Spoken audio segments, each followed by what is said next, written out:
In this video, I will show you how to change your Spectrum Wi-Fi to 2.4 GHz. On your device, open a web browser like Chrome, Safari or Edge. In the address bar, type either 192.168.1.1 or 192.168.0.1 and press enter. These are the most common IP addresses for Spectrum routers. Enter your admin credentials to log in. If you haven't changed them, the default username and passwords are usually admin and the password is password.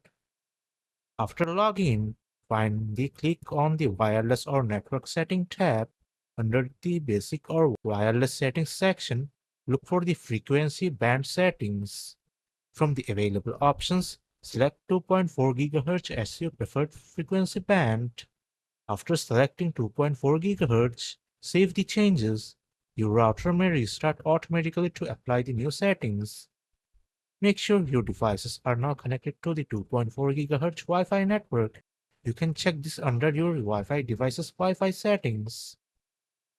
So that's how you can easily switch your Spectrum Wi-Fi to 2.4 GHz. If this video helps, like, share and subscribe.